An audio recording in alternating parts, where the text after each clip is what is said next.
The hit series Blue Bloods is one of the longest-running CBS police procedurals on TV. This hit series revolves around a close-knit family of law enforcement officials that are often forced to confront unexpected and oftentimes dangerous situations. So stay tuned and don't go away, because we're revealing the most shocking Blue Bloods moments of Season 6. First up, what is the most shocking moment of Season 6? You're about to find out. In Season 6 of Blue Bloods, a seemingly harmless case starts off, but quickly turns deadly. In Episode 3, Jamie Reagan and Eddie Janko agree to let a journalist named Lorenzo Colt tag along with them on a patrol. When they're notified about a possible shooting, Jamie and Eddie insist that Lorenzo must stay in the patrol car while they investigate the scene. After they break into an apartment where the gunshots were heard, the two officers are surprised to discover that the space is vacant. Seconds later, they hear 3 gunshots ring out and race outside to discover Lorenzo bleeding out in their cruiser. To say it's a shocking twist would be an understatement. And there was another twist in the episode titled All the News That's Fit to Click. The most shocking twist came in the third act when we learn that Lorenzo, who somehow managed to survive the shooting, was killed after being thrown from a roof while investigating his attack. The episode ends with Lorenzo's killer being brought to justice. Fans were surprised by how dangerous and shocking the episode was, and it's unlikely that they'll forget it anytime soon. It will probably take Jamie and Eddie a while to recover from this one. Next up, how did Grandpa lay the groundwork for the rest of the family? Let's take a look. Henry Reagan is at the top of the Reagan family tree, and as Frank Reagan's father, the whole family is essentially a byproduct of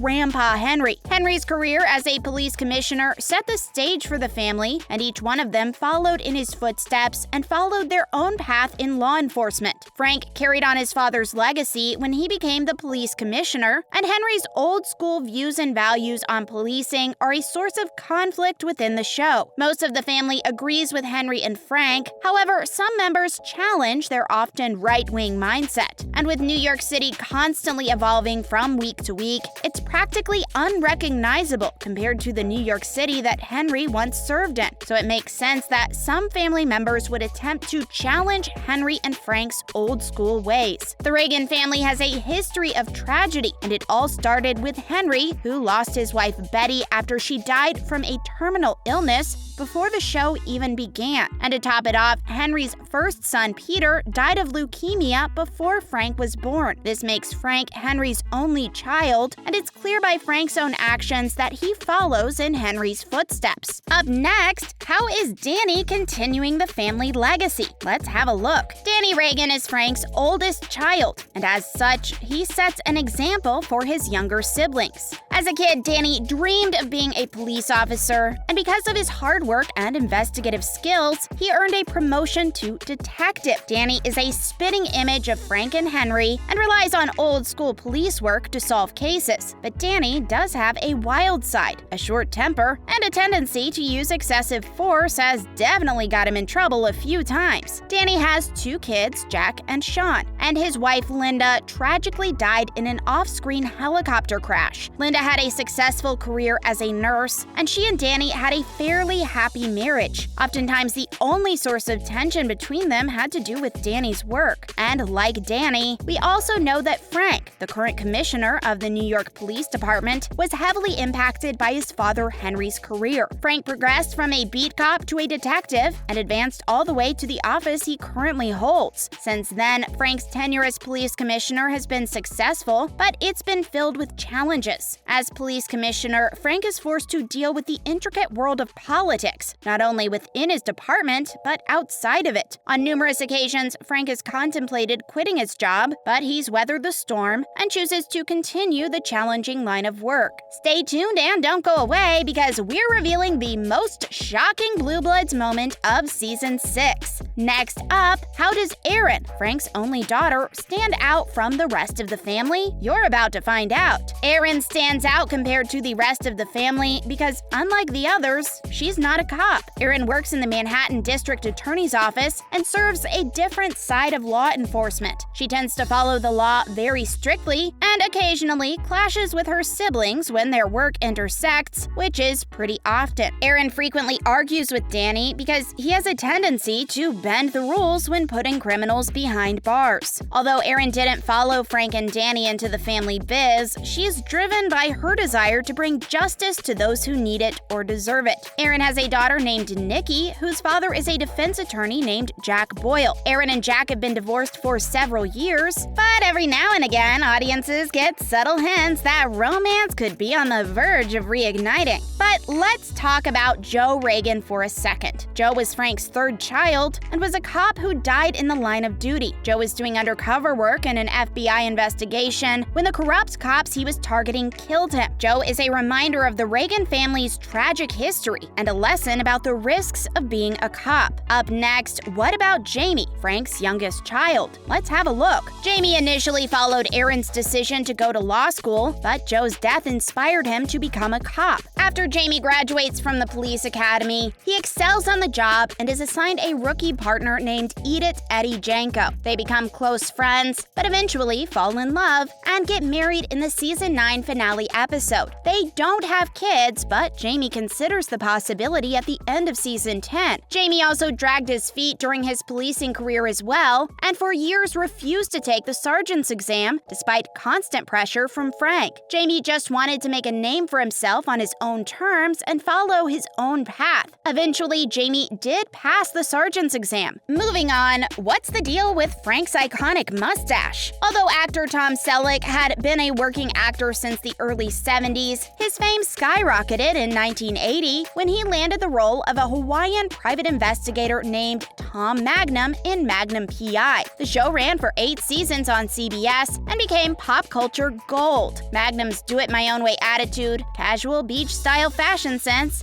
and bushy mustache were all trademarks of Magnum P.I., and the mustache went on to become a facial hair phenomenon. Next up, why has Selleck's mustache become so iconic? Let's find out. Men's facial hair has often looked to the past for inspiration. Selleck's mustache is viewed by millions around the world as one of the most iconic in history. Experts from Beardaholic even dubbed Selleck's mustache as one of the most famous mustaches in Hollywood. Selleck himself has joked that his mustache needs its own agent and that it even has its own fan-made Twitter account. In a 2014 interview, Selleck said his mustache is seen as the godfather of mustaches and doesn't mind the label. A reporter once asked Selleck for advice on how others can achieve an amazing full-bodied mustache and gave some harsh yet funny advice. He said, "You either got it or you don't." Not surprisingly, many fans of Selleck's have often wondered what he would look like without it. Luckily for you, we've got the answer. Well, actually, Tom has the answer. When asked if fans could see him without a mustache, Tom replied, "I would recommend In and Out as clear evidence that I have an upper lip." Tom is referring to the 1997 Frank Oz comedy film where he co-stars as an entertainment reporter who helps a closeted gay man played by Kevin Kline come to terms with his sexuality. The actor shaved his face for the film and said it wasn't a big deal shaving it off. Finally, were the creators of Blue Bloods really fired from The Sopranos? Blue Bloods was created by Mitchell Burgess and Robin Green, who also happened to be husband and wife.